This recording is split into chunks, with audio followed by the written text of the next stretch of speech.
하나님 말씀 창세기 3장 11절에서 12절 말씀입니다. 가라사대 누가 너희의 벗었음을 네게 고하였느냐? 내가 너더러 먹지 말라 명한 그 나무 실과를 네가 먹었느냐? 아담이 가로되 하나님이 주셔서 나와 함께하게 하신 여자 그가 그 나무 실과를 내게 주므로 내가 먹었나이다. 여호와 하나님께서 아담에게 찾아오셔서 하신 질문은 두 가지죠. 첫 번째 질문은 누가 너의 벗었음을 네게 고하였느냐? 두 번째 질문은 내가 너더러 먹지 말라 명한 그 나무 실과를 네가 먹었느냐입니다. 이미 눈이 밝아진 아담이죠. 눈이 밝아진 자가 여호와 하나님의 질문을 들었을 때 그 질문에 대한 답변은 눈이 밝아진 상태에서 나오는 대답밖에 없습니다. 이것을 달리 표현하면 지금 여호와 하나님께서 우리에게 이렇게 질문하셨다고 했을 때 사람들이 답변할 수 있는 그 답변의 내용은 눈이 밝아진 입장에서 하나님의 질문에 대한 답변을 하는 거예요. 그래서 이 밝아진 눈에 보이지 않고 들리지 않는 내용에 대해서는 답변을 할 수 없습니다. 그래서 이 아담이 하나님의 질문에 대한 질문의 두 가지 중 하나만 답변을 하고 있어요. 그 대답이 12절이죠. 아담이 가로되 하나님이 주셔서 나와 함께하게 하신 여자 그가 그 나무 실과를 내게 주므로 내가 먹었나이다. 여자라는 이름을 누가 지었습니까? 아담이 지었죠. 아담이 하나님께서 여자를 만들어서 데리고 오시니까 이는 내 뼈 중에 뼈요 내 살 중에 살이라 이를 남자에게서 취하여 쓴적 여자라 칭하리라. 찬양을 얼마나 높이 올리는지 모르겠어요. 그런데 지금 하나님께서 하시는 이 질문에 대해서 답변을 할 때 이 선악과를 먹은 그 책임을 누가 갖고 있는가라고 할 때는 하나님께서 함께하게 하신 여자가 나에게 주어서 내가 먹었다 이렇게 이야기를 해요. 자신이 먹었다는 것을 인정함과 동시에 하나님께서 함께하게 하신 그 여자가 나에게 줬다라는 거예요. 내 뼈 중에 뼈요 내 살 중에 살이라는 것이 이미 깨어졌어요. 한 몸이라는 자체가 깨진 상태에서 나오는 말입니다. 그리고 여기서 아담의 말을 들어보면 선악과를 먹게 된 최종 책임자를 누구에게 돌리는가 하면 하나님께 돌리는 거예요.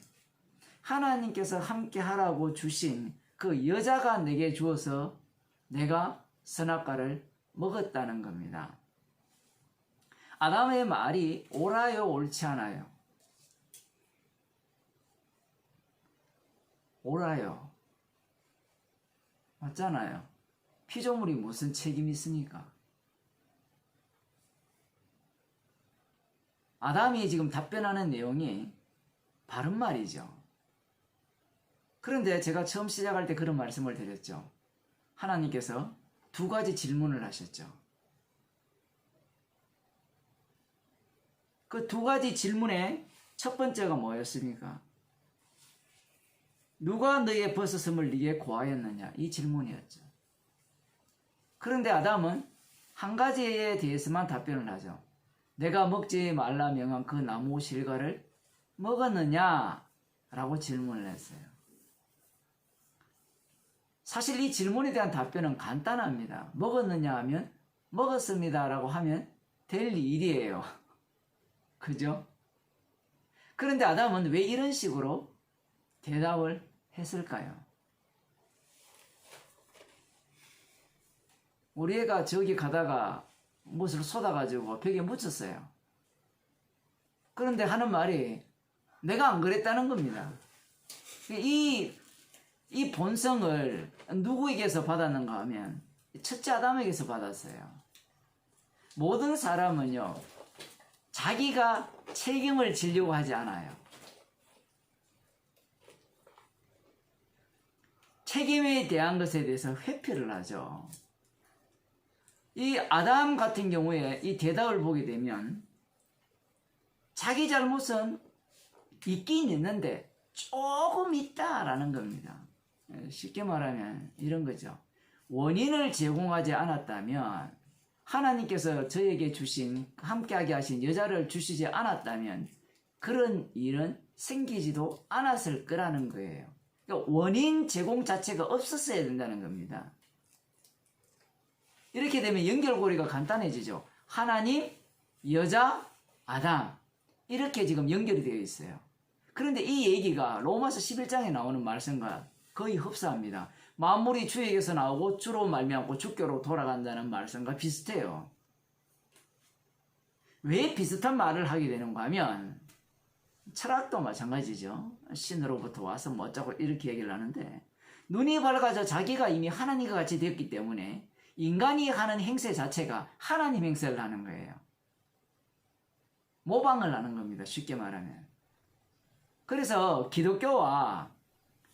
유대교죠 먼저. 유대교와 이방 종교를 비교해보면 거의 흡사합니다. 기독교도 마찬가지죠.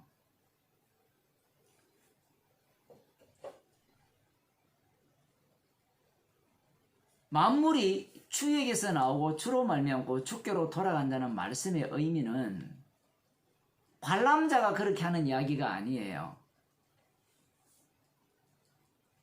지금 아담은 마치 자기를 바깥에 두고 하나님이 구격꾼처럼 하나님이 주신 그 여자가 먹게 해서 내가 먹었다. 자기는 책임이 없다라는 식입니다. 그런데 사도 바울을 통해서 말씀하시는 그 로마서의 말씀은 관람자가 아니고요. 그 말씀에 휘말렸어요.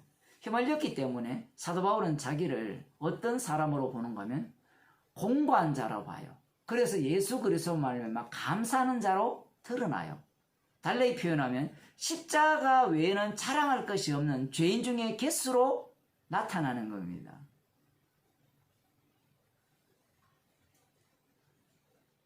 그러나 아담은 하나님께 책임을 돌리면서 자기가 죄인이 되는 것이 아니죠. 하나님께 원망을 하는 투가 되어버린 거예요. 제 설교를 통해서 책임이 하나님께 있다, 제가 이런 표현을 많이 했잖아요. 동일한 표현인데 다른 의미를 담는 거예요. 예를 들면 이런 겁니다. 가룟 유다가 왜 지옥 갔어요? 요한복음 6장에 보면 예수님께서 너희도 가려느냐라고 하니까 베드로가 뭐라 합니까? 주의 영생의 말씀이 여기 계심에 우리가 니게로 가겠습니까? 라고 이야기를 하거든요. 그럴 때 예수님이 뭐라고 말씀하시는가 하면 내가 너희 12를 택했다라는 거예요. 그런데 그 중에 하나는 마귀라고 하죠. 그러면 가룟 유다가 왜 지옥 갔습니까?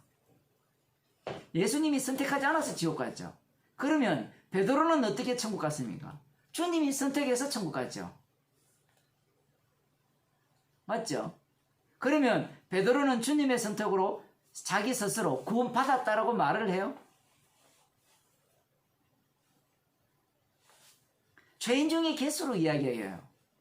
베드로가 언제 그런 얘기를 했습니까? 라고 물으신다면 성경을 읽어보세요. 마태복음 16장에도 그러하고 갈라디아서도 나오듯이 베드로의 모습 자체는 죄인 중에 개수로 드러나요. 그 행위 자체를 통해서. 예수님 말했잖아요. 내가 예루살렘에 올라가서 제사장들과 장로들에게 잡혀서 고난받고 죽고 3일 만에 부활할 것을 말씀하시니까 베드로가 뭐랍니까? 절대로 안 된다 하죠. 예수님이 그 베드로에게 뭐랍니까? 사단아 물러가라. 너는 나를 넘어지게 하는 자인데 하나님의 일을 생각지 않고 사람의 일을 생각하는 자라. 이렇게 말씀을 하셨잖아요. 그 말씀 속에 그 내용이 베드로에게 그대로 담기게 되는 거예요. 그러니까 베드로는 죄인 중에 개수가 되는 겁니다.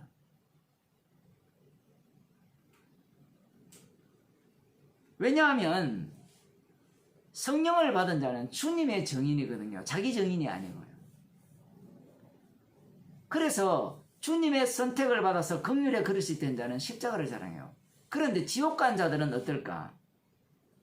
지옥 간 자들의 특징이 뭔가 하면요. 어떻게 반응하는가 하면 예수님이 나를 지옥 가도록 선택했다는 거예요. 태어나기도 전에 사랑받기로 결정이 되었고 미움받기로 결정되었다는 겁니다. 그게 로마서 9장 13절에 나오거든요. 그래서 인간들이 뭐라고 하는가 하면 내가 노력하고 내가 믿는다고 하더라도 구원과 이 지옥 가는 일은 내가 스스로 결정할 수 없다라고 이야기를 해요. 그 말의 의미가 뭘까요? 성령을 받은 자라면 그 말씀을 통해서 십자가의 사랑의 깊이를 아는 거예요. 태어나기도 전에 사랑받기로 결정됐다는 의미는 십자가 사랑의 깊이가 얼마나 깊고 넓고 높고 큰가를 말씀하시는 내용이에요. 근데 인간들은 그 말씀을 뭘로 보는가 하면 선택론으로 봐요.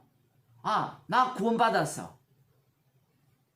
그리고 이 말씀에 동의 못하는 사람은 아, 그러면 나 선택 안 받았네.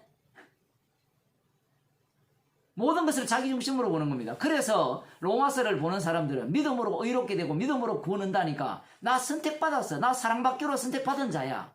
확신으로 가버리죠. 구원파들이 그렇게 가거든요. 그런데 그렇게 살았던 자들이 누구예요? 유대인들입니다. 유대인들은 자신들이 선택받았다 그런 거예요. 선민이라는 거죠. 그걸 선민사상이라 합니다. 정말 재미있는 대목이 무엇인가 하면요. 선악을 알게 하는 나무의 실과를 먹은 아담의 대답은 최종 책임을 누구한테 돌리고 있어요? 하나님께 돌리고 있죠.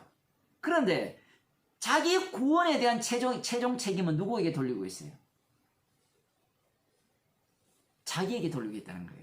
아까 목사님이 선택을 통해서 어떻게 구원받았다라고 하기 때문에 최종 책임이 하나님께 있지 않느냐라고 이야기를 하지만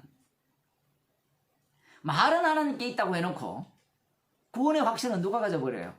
믿음으로 의롭게 된 자기가 가져버리는 거예요. 구원받느냐 구원받지 못하느냐에 대한 최종 책임을 자기 자신에게 돌리고 있다는 사실이에요. 이게 바로 눈이 밝아진 인간의 본 모습입니다. 그러니까 원망은 원망할 대상을 찾는 거예요. 예를 들어 코로나 때문에 왜 이렇게 먹고 살기 힘드냐. 그래서 먹고 살기 어려운 이유가 누구 때문이냐. 대통령 때문이다. 대통령을 잘 뽑아야 된다. 거기에 대한 원망의 대상을 찾는 거예요. 그러면서 만일에 코로나 때문에 떼돈을 벌었다. 그럼 누구 때문이? 자기 때문이라는 거예요. 나의 능력과 나의 지혜와 나의 준비된 예비된 그러한 어떤 것들로 인하여서 나는 많은 돈을 벌고 이 어려운 시기에 행복하게 산다는 거예요. 이게 바로 선악과를 따먹은 인간들의 본 모습입니다. 여기에서 선악과 따먹은 자들이 눈이 밝아졌다고 했죠. 눈이 밝아진 자는 무엇을 못 보는가 하면요. 악마를 못 봐요. 두 가지 질문을 했죠. 하나님께서. 그 첫 번째에 대한 질문에 대해서 답변을 못해요. 누가 너의 벗었음을 네게 고하였느냐? 라고 할 때 누가라고 할 때 이 누가가 누구예요? 뭐 내일 모레 살펴보겠지만 뱀이에요? 인간이 눈이 밝아졌기 때문에 볼 수 있는 것은 뱀밖에 없어요. 그 배후에 있는 악마는 마귀는 못 봐요. 마귀를 볼 수 있는 분은 누구밖에 없어요? 구약에는 선지자들이 봤죠. 미가야 선지자가 천상 위에서 봤잖아요. 욥은 못 봤어요.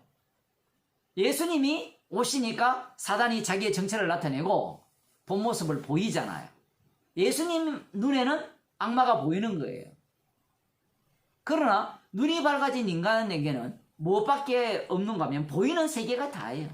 아니 보이지 않는 세계도 믿지 않습니까? 라고 하지만 그 보이지 않는 세계는 보이는 세계를 근거로 해 사는 인간의 상상이에요. 상상. 인간이 상상은 보이지 않는 세계잖아요. 그런데 그 상상조차가 보이는 세계에서 나기 때문에 인간이 생각하는 귀신이라든가 뭐 영이라든가 이 모든 것들은 보이는 것을 확장시킨 거예요. 그러나 진짜 악마는 인간들이 볼 수가 없죠. 그래서 이 아담이 첫 번째 질문에 대한 답변을 못하는 거예요. 기껏해야 자기 눈에 보이는 걸 갖고 답변밖에 못하는 겁니다. 성령이 없기 때문에. 그래서 이 로마서에 나오는 이런 말씀을 보면서 구원을 어떻게 보는가 하면 내가 믿느냐, 내가 선택을 인정하느냐 하지 않느냐에 따라서 천국 가느냐 지옥 가느냐 이렇게 생각하는 거예요. 그런데 성령이 오게 되면 성령이 인도하심을 받는 사람이기 때문에 그 사람은 십자가의 피를 자랑하는 겁니다. 베드로도 마찬가지죠. 가룟 유다를 먼저 보게 되면 가룟 유다가 마귀가 들어갔잖아요. 예수님이 떡을 이렇게 주실 때 마귀가 들어갔을 때, 사단이 들어갔을 때 자기가 알아요 몰라요?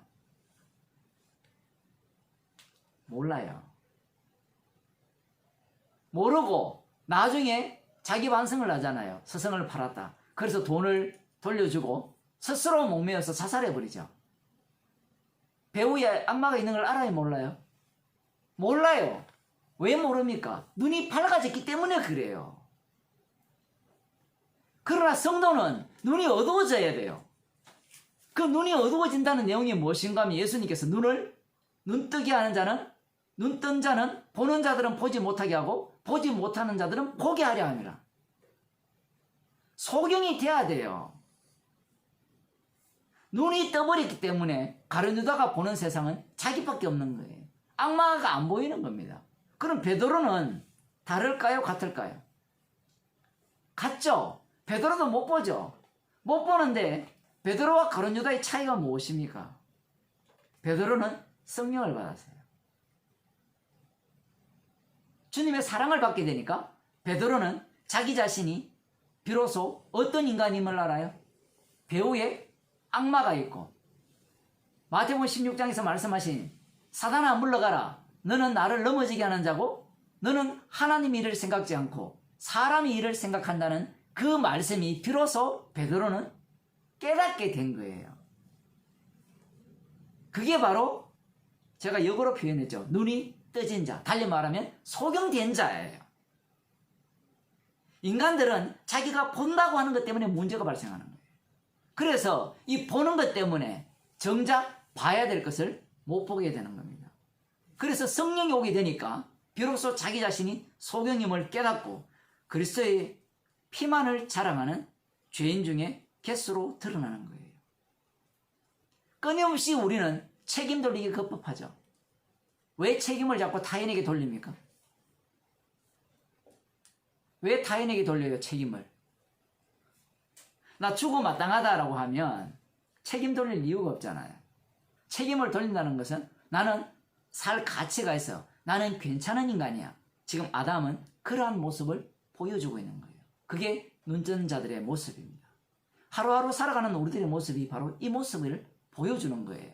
그러니 십자가 외에는 자랑할 것이 없는 주의 백성으로서의 성도의 삶은 십자가 피를 자랑하는 삶이라는 겁니다. 기도하겠습니다. 하나님 아버지, 눈이 밝아졌기 때문에 밝아진 눈으로 보는 것밖에 볼 수 없는 그러한 인생임을 말씀을 통하여 깨닫게 하심을 감사드립니다. 주님이 오셨기에 비로소 우리가 소경되었고 주께서 보게 하시는 그 눈으로 보기 때문에 내가 바로 마귀의 자식임을, 책임을 언제나 주님께 돌리는 그러한 행태를 보이고 있다는 것을 깨닫게 하심을 감사드립니다. 오늘 하루도 십자가 피 외에는 자랑할 것이 없는 주의 백성이 되게 하옵소서. 예수님 이름으로 기도드리옵나이다. 아멘.